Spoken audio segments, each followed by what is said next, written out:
جو دنیا و ما فیہا سے افضل ہے، جو دنیا کی سب سے قیمتی شے ہے، تو ہمارے نبی حضرت محمد مصطفیٰ صلی اللہ علیہ وسلم کی محبت ہے، ان کا عشق۔ اور یہ عشق ہمیں کسی حالت میں غافل نہیں ہونے دیتا۔ آپ کو ایک چھوٹا سا واقعہ بتلایا، آپ نے اختر شیرانی بڑے مشہور شاعر گزرے ہیں، ان کا نام سنا ہو۔ اختر شیرانی بڑے مشہور شاعر گزرے ہیں، اور ایسی انا کے وہ شکار تھے کہ اپنے آگے کسی کو کچھ سمجھتے نہیں تھے، بڑے بڑے شاعروں کو شاگرد کہتے تھے۔ چنانچہ ایک مرتبہ عرب میں ایک ہوٹل میں تشریف فرما تھے، اور چند کمیونسٹ نوجوان ان کے پاس آئے جن کا کوئی دین دھرم نہیں تھا۔ انہوں نے اختر شیرانی سے سوالات کرنا شروع کر دیا، یہ سوالات کا جواب دیتے چلے گئے۔ ان نوجوانوں نے موقع غنیمت جانا اور شاعروں کے بارے میں سوال کیا کہ مرزا غالب کے بارے میں بتلائیے، کہا کہ انہیں ابھی سیکھنے دو۔ ابراہیم ذوق کے بارے میں بتلائیے، کہنے لگے میرے شاگرد ہیں۔ یعنی بڑے بڑے شاعروں کا نام لے کر کے ان لڑکوں نے اختر شیرانی سے سوال کیا کہ ان کے بارے میں آپ کی کیا رائے ہے۔ سب کے تعلق سے بیلاگ تبصرہ کرتے چلے گئے۔ اس میں ایک نوجوان قادیانی تھا جس نے موقع کو غنیمت جانا اور کہا کہ ابھی یہ ہوش میں نہیں ہیں، بالکل مدہوش ہیں اور ہر ایک کی خلاف ورزی کرتے چلے جا رہے ہیں، موقع غنیمت ہے، ایک سوال ان سے کر لیتے ہیں کہ آپ کی رائے حضرت محمد مصطفیٰ صلی اللہ علیہ وسلم کے بارے میں کیا ہے۔ آپ کو معلوم ہے اس نشے کی حالت میں اختر شیرانی کا کیا حال ہوا؟ خاموش ہو گئے، آنکھوں سے آنسو جاری ہو گئے، زار و قطار رونے لگے، بے اختیار رونے لگے، اور روتے روتے اس نوجوان کو وہاں سے دھتکارا اور بھگایا کہ خبیث، خبردار، جو اس حالت میں میرے نبی کا نام اپنی زبان پر لاتا ہے وہی تو ایک سرمایہ ہے جس کی وجہ سے میرا آج وجود ہے۔ دنیا میں بھی جو عزت ہے اختر شیرانی کی اسی نبی کے نام کا صدقہ ہے، اور آخرت میں بھی جو اختر شیرانی کو اللہ بخشے گا تو اسی نبی کی شفاعت کا بھروسہ ہے۔ تو وہ دولت بھی مجھ سے چھین لینا چاہتا ہے؟ تو یہ ہے ہمارا اس نبی کا جذبہ، جس جذبے سے ہم کبھی سمجھوتا نہیں کر سکتے۔ لیکن اے بزرگوں، ہمارے عشق نبی کا جو جذبہ ہے اس جذبے کو زخم پہنچانے کی ایک منظم سازش اس زمانے میں موجودہ وقت میں چل رہی ہے، اور دنیا کے لوگوں نے یہ طے کر لیا ہے کہ مسلمانوں کو ذلیل کرنا ہے، ان کے جذبات سے کھلواڑ کرنا ہے، ان کے نبی کی تعلیمات کا مذاق بنانا ہے، قرآن کا مذاق بنانا ہے، اور ان کے جو اسلامی تشخصات ہیں انہیں مٹا کر دم لینا ہے۔ یہ طے کیا ہے دنیا نے، اور اس بنیاد پر پوری دنیا متحد ہے۔ لیکن ان ذلیلوں کو سوچنا چاہیے کہ آقا صلی اللہ علیہ وسلم کی شان اتنی بڑی ہے، اتنی اونچی شان والے ہمارے نبی ہیں کہ اللہ تبارک و تعالیٰ اس نبی کی اپنے کلام پاک میں تعریف فرماتا ہے اور کہتا ہے وَرَفَعْنَا لَكَ ذِكْرَكَ کہ اے نبی ہم نے آپ کے تذکرے کو بلند کیا ہے۔ ذرا بتائیں دنیا کے لوگ کہ جس نبی کے تذکرے کو اللہ تبارک و تعالیٰ اونچا کرتا ہے، جس نبی کے نام کو اللہ سربلندی عطا کرتا ہے، پھر دنیا کا کون ایسا ذلیل ترین انسان ہے جو ہمارے نبی کی شان میں گستاخی کر کے وہ یہ سوچتا ہے کہ ان کی عزت بڑھ جائے گی، ان کی نشان میں کمی آ جائے گی؟ ایسا کسی قیمت پر نہ کل ہوا تھا، نہ آج ہوگا، نہ آئندہ کبھی مستقبل میں ہو سکتا ہے۔ ہمارے نبی کی شان اتنی زیادہ بلند و بالا ہے کہ آپ سید المرسلین ہیں، آپ خاتم النبیین ہیں، آپ اللہ کے آخری نبی ہیں، آپ اللہ کے لاڈلے نبی ہیں، آپ سید الانبیاء ہیں۔ پوری دنیا کا وجود آپ کے وجود سے مربوط ہے۔ ایسا لاڈلا نبی، ایسا عالمگیر نبی، ایسا آفاقی نبی نہ پہلے انسانی تاریخ میں کبھی آیا تھا، نہ بعد میں کبھی آئے گا۔ ایسا ہماگیر شخصیت کا مالک ہمارا نبی بنا کر اس دنیا میں مبعوث کیا گیا ہے۔ حضور اکرم صلی اللہ علیہ وسلم کے صاحبزادے حضرت ابراہیم جو ابھی دودھ پیتے تھے، شیرخوار تھے، انتقال ہوا۔ کافروں نے یہ چرچا ہو گیا، لوگ مذاق بنانے لگے کہ اب تو محمد کی کوئی نرینہ اولاد مذکر اولاد نہیں بچی ہے، چند دنوں کے بعد یہ بھی ختم ہو جائیں گے اور محمد کا وجود دنیا سے ختم ہو جائے گا، نعوذ باللہ۔ لیکن دنیا نے دیکھا کہ جو لوگ محمد صلی اللہ علیہ وسلم کو تانا دیتے تھے کہ آج آپ ہیں، کل آپ ختم ہو جائیں گے، آپ کی تعلیمات ختم ہو جائے گی، آپ کا لایا ہوا دین مٹ جائے گا، دنیا نے دیکھا کہ ان شانئک هو الابتر، ان شانئک هو الابتر کے ذریعے پوری دنیا میں، دنیا کی تاریخ میں اللہ تبارک و تعالیٰ نے اتنا بڑا انقلاب عطا فرمایا اور اس کی ابتدا یوں فرمائی،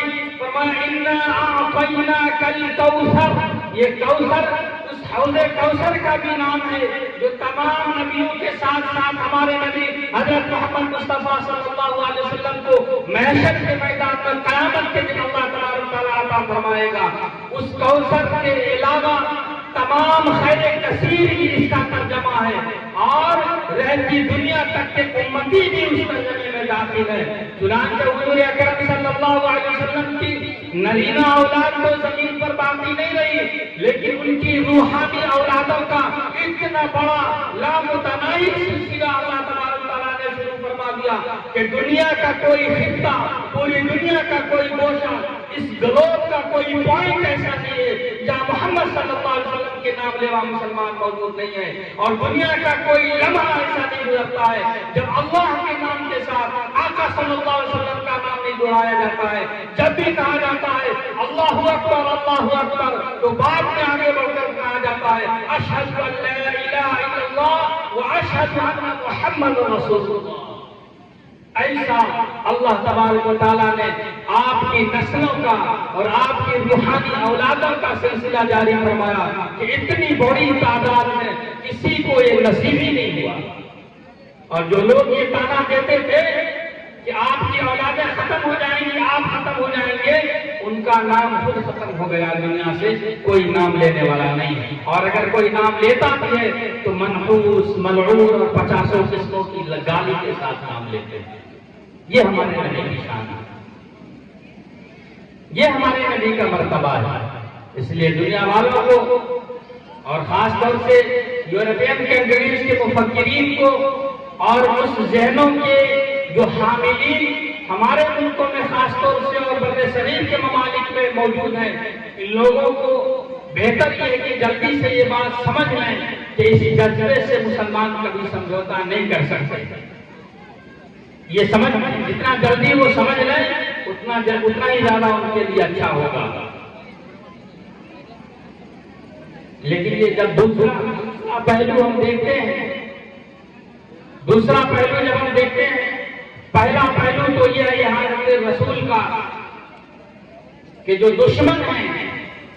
جو ہمارے نبی حضرت محمد صلی اللہ علیہ وسلم کو اللہ کا نبی اور آخری نبی تسلیم نہیں کرتے ہیں، یہ ان کے کارنامے ہیں، یہ ان کے کرتوت ہیں جو ہمارے نبی کی شان میں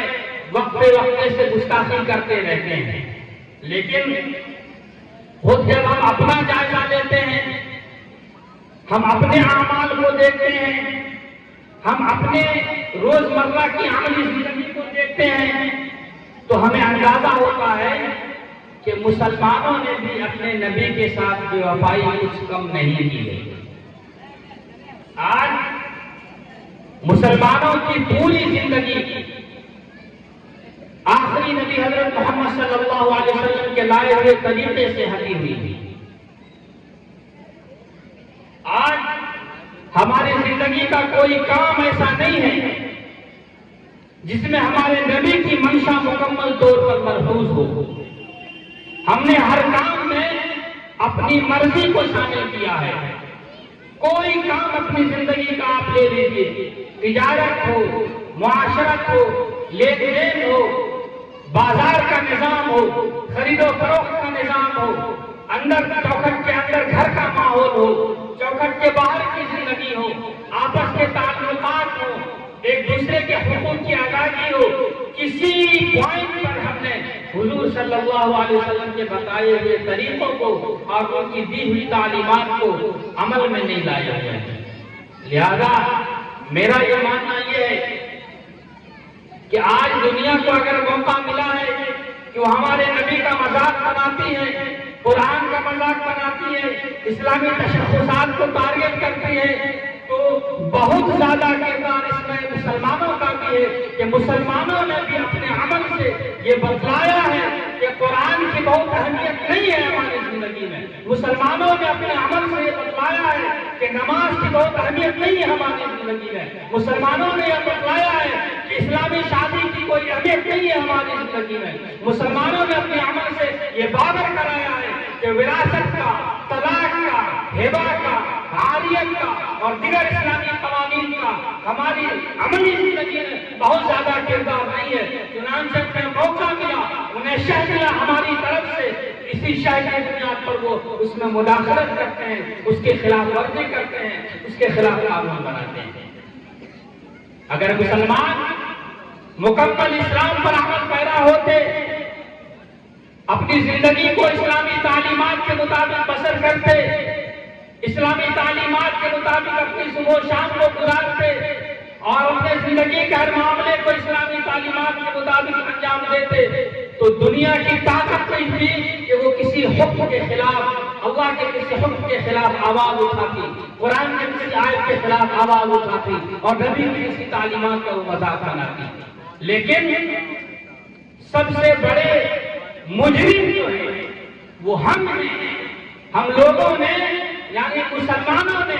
جو اپنے نبی کو اپنا نبی مانتے ہیں، آخری نبی تسلیم کرتے ہیں، اس نبی کی اہمیت مسلمانوں کی عملی زندگی میں ایک ادنا سے ڈاکٹر کی نہیں ہے۔ ڈاکٹر کہتا ہے کہ سردی کھانسی ہو رہی ہے، ٹھنڈا پانی نہ پیجیے گا، یہ مسلمان نہیں پیتا ہے، ٹھنڈے گلاس کو ہاتھ نہیں لگاتا ہے، لیکن اللہ کا لازمہ نبی چیخ کر کہتا ہے کہ اے لوگوں، شراب حرام ہے، اس کا ایک قطرہ بھی حرام ہے، لیکن یہ بے شرم مسلمان مٹھائی کے ساتھ شراب پیتا ہے، جوئے کھیلتا ہے، شادی بیاہ میں ناچ گانے کرتا ہے، کھیل کھلونے لاتا ہے اور 50 قسموں کی اخلاقی بیماری میں یہ ملوث ہو کر اپنے نبی کی توہین کرتا ہے، اپنے نبی کی تعلیمات کا مذاق بناتا ہے۔ اسی کے مذاق میں، اسی کے توہین میں، اسی کی حالت میں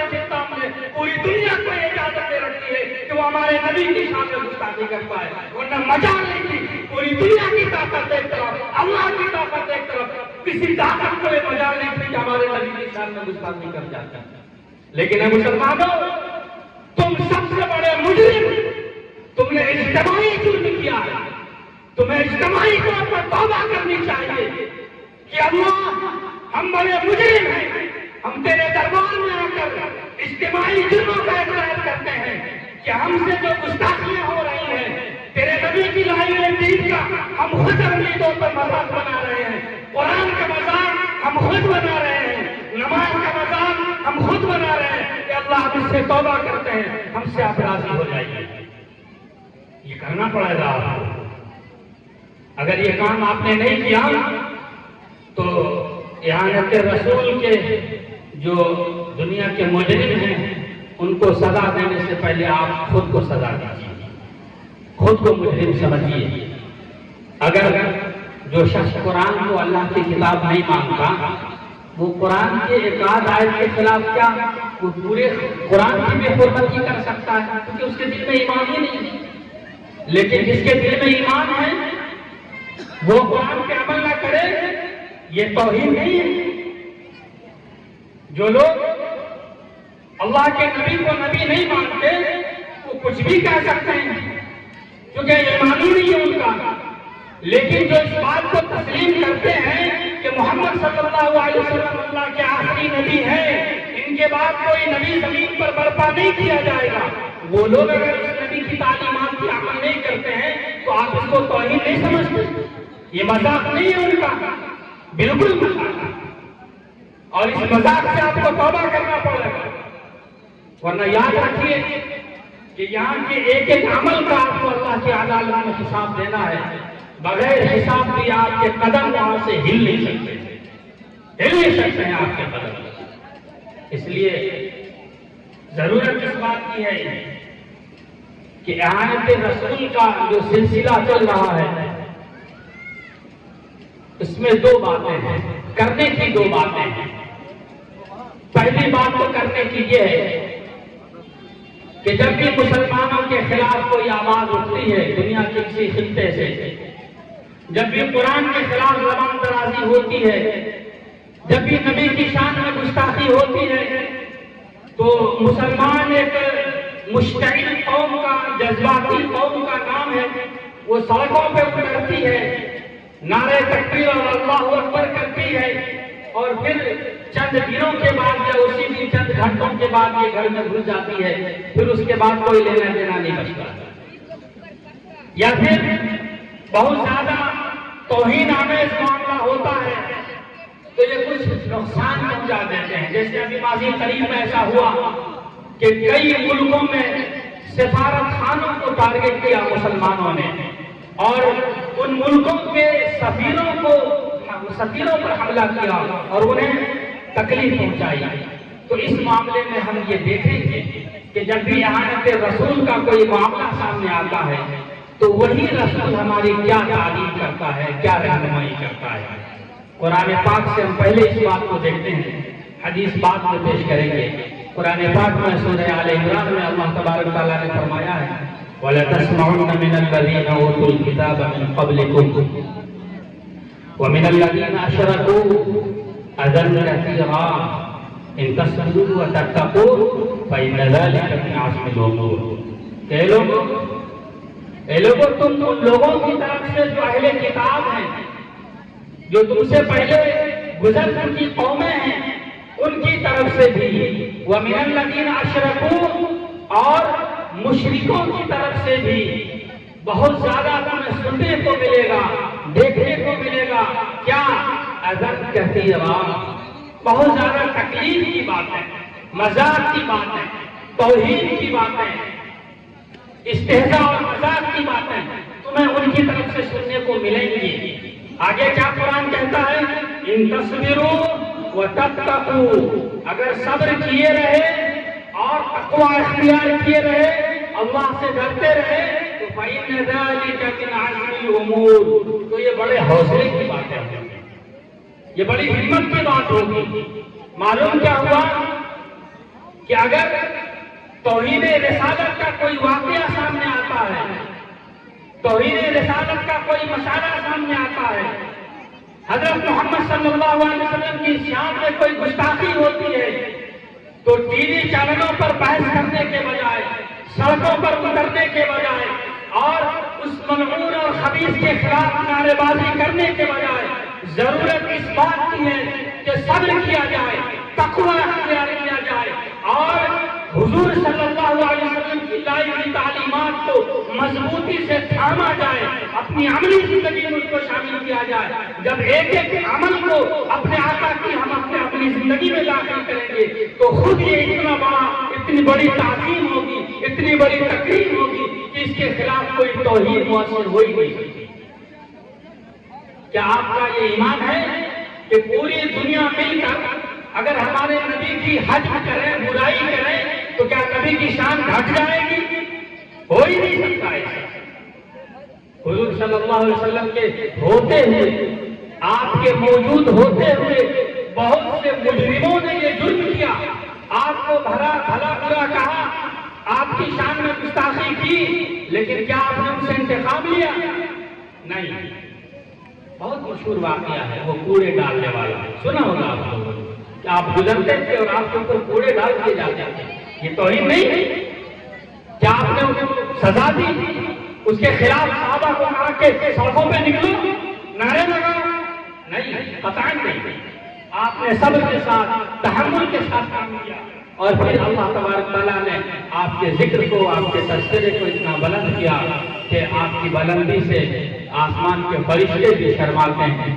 آپ کی بلندی سے حضرت جبریل امین بھی پناہ مانگتے ہیں۔ ایسا بلند کیا اللہ تبارک تعالیٰ نے۔ تو ایک کام تو یہ، دوسرا کام کیا ہے کہ اجتماعی طور پر جو غلطیاں مسلمانوں سے ہوئی ہیں وہ یہ ہے کہ ہمیں اپنے نبی کا تعارف اور انٹروڈکشن دنیا والوں کے سامنے پیش نہیں کیا. ہم نے اپنے نبی کو پہچانوایا نہیں کہ ہمارا نبی کہتا کیا ہے، ان کی تعلیمات کیا کہتے ہیں، وہ کس پیغام کو لے کر اپنے رب کی طرف سے آئے ہیں. اس پیغام میں امن کا، شانتی کا اور دنیا کی بھلائی کا کیسا ماتم موجود ہے، کیسا عنصر موجود ہے، یہ ہم نے دنیا والوں کو بتایا ہی نہیں ہے. آج بقرعید میں گوشت کھانے والوں نے قرآن کو سینے سے تو لگا رکھا ہے، لیکن کسی رام پرساد کو قرآن دے دیا اور پڑھنے کے لیے ایسا ہوا ہی نہیں. مسلمان یہ سمجھتے ہیں کہ نبی ہمارا ہے، قرآن ہمارا ہے، یہ شریعت ہماری ہے، لیکن اللہ کا لب و لہجہ کہتا ہے، قرآن کا لب و لہجہ کہتا ہے، نبی کا لب و لہجہ کہتا ہے. خود قرآن میں اللہ کہلواتا ہے، اے نبی آپ کہہ دیجئے کہ آپ عید میں سویاں کھانے والوں کے نبی نہیں ہیں، بقرعید میں گوشت کھانے والوں کے نبی نہیں ہیں. انی رسول اللہ الیکم جمیعا، اس میں رام پرساد بھی ہیں، عبداللہ بھی ہیں، سکھ بھی ہیں، عیسائی بھی ہیں، دنیا کا ہر انسان ہے، اس دنیا پر بسنے والا ہر شخص آپ سب کے نبی ہیں. لیکن مسلمانوں نے اپنے نبی کی اس آفاقیت کو، اس عالمگیریت کو، اس ہماگیریت کو اہل دنیا کے سامنے پیش نہیں کیا. آپ کیا پیغام لے کر آئے، اس پیغام کا تعارف، اس پیغام کا انٹروڈکشن اور آپ کے اخلاق کو، آپ کے عادات کو اور آپ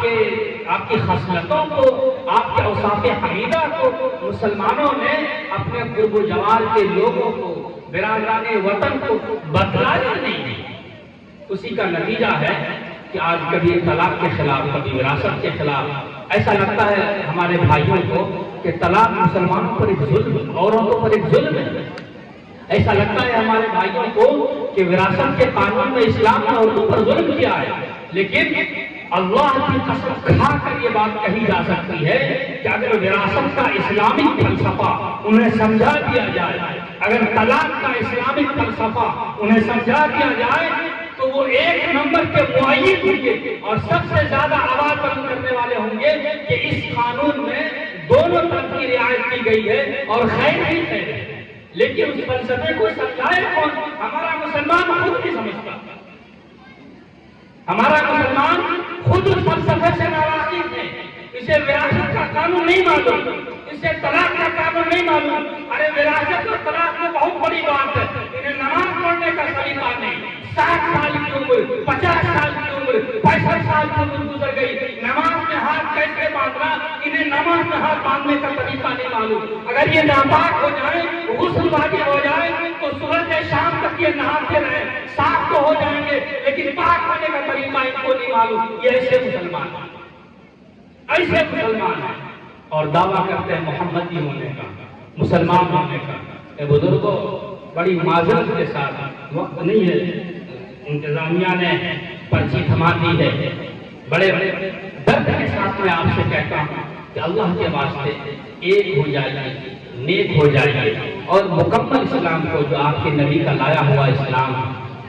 اللہ نے جو آپ کے لیے آخری پیغام آسمان سے نازل فرمایا ہے، اس پیغام کو سینے سے لگائیے. آپ کا خالق و مالک بڑا قادر ہے، بڑی قدرت والا ہے، اور جو پیغام اس نے آپ کے لیے بھیجا ہے اس پیغام میں ایسی اسپرٹ اور ایسی انقلابی طاقت رکھی ہے کہ اگر اس پیغام کو ہو بہو بعین ہی اگر آپ نے ایکسپٹ کر لیا، آپ نے اسے قبول کر لیا، تو اس پیغام کی خاصیت اللہ کے رسول بیان فرماتے ہیں کہ الحق یعلو ولا یعلی علیہ، کہ حق ہمیشہ بلند رہتا ہے، بلند رہے گا، دنیا کی کوئی طاقت اسے سرنگو نہیں کر سکتی. لہذا آپ تاریخ اسلامی کا جائزہ لیں گے تو صحابہ کرام کو دیکھیے اور اس کے بعد کے ادوار میں دیکھیے، جب مسلمانوں کا ایمان مضبوط حالت میں رہا تب اس وقت تک مسلمانوں نے ہر میدان کو سر کیا. لیکن جب ایمان کمزور ہوتا گیا، اس میں دنیا داخل ہوتی گئی، چالاکی گھستی چلی گئی اور دنیا کی چمک دمک اور یہاں کی دولت اہمیت حاصل کرتی چلی گئی، ایمان اسی ہی تناسب سے کمزور ہوتا گیا اور پھر کمزور ہوتے ہوتے ہوتے صورتحال بھیا رسید کہ آج دنیا کی ذلیل ترین قوموں میں ہمارا شمار ہونے لگا. کن لوگوں کا شمار؟ جن کو اللہ نے اپنا اسسٹنٹ اور اپنا نائب، یعنی ہم خلیفۃ اللہ فی الارض ہیں، ہم زمین کے خدا بنا کر برپا کیے گئے تھے، جو کائنات کے سارے سسٹم کو ہم اللہ کے مرضی کے مطابق چلانے کے لیے بھیجے گئے تھے، لیکن آج کسی سسٹم میں ہمارا کوئی وجود باقی نہیں ہے اور ہم محکوم ہو کر ذلیل ترین قوم بن کر زندگی گزارنے پر مجبور ہیں۔ اس کی بہت ساری وجوہات ہیں، ایسی موٹی موٹی وجہیں ہیں جن کو آپ سب سمجھتے ہیں، ہماری قوم کا ہر فرد سمجھتا ہے۔ بس ضرورت اس بات کی ہے کہ اللہ سے توفیق مانگ لیجئے کہ اللہ جو ہماری عملی زندگی ماضی میں جو گزری ہے وہ بڑی بےعملی کے ساتھ، بڑی گستاخیوں کے ساتھ، نافرمانیوں کے ساتھ گزری ہے، کہ اللہ ہم سے توبہ کر کے ہمیں معاف فرمائیے، اور مستقبل کے لیے جو ہماری زندگی بچی ہوئی ہے اللہ باقیہ زندگی کو آپ کی مرضی کے مطابق گزار سکیں، ہم جھوٹ سے، غیبت سے، چغلخوری سے، زناکاری سے اور 50 قسموں کے اخلاقی بیماری سے ہم خود کو بچا سکیں، اس کی ہمیں توفیق مرحمت فرمائیے۔ آپ کے نبی جو پیغام لے کر دنیا میں آئے، جن پیغام کو لے کر آپ نے ہمیں دنیا میں بھیجا، ہم اس پیغام کے مکمل حامی بن جائیں، ہم اس پر عامل بن جائیں، ہمیں اس کی توفیق مرحمت فرما دیجیے۔ خدا کی قسم دنیا میں آپ سے سربلند کوئی ہو ہی نہیں سکتا،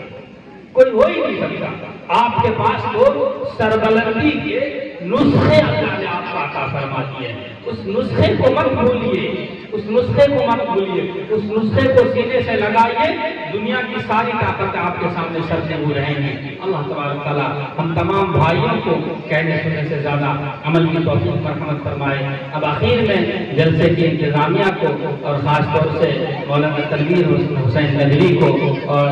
عزیز القدر اسامہ رحمانی اور دیگر منتظمین اور اس محلے کے اور اس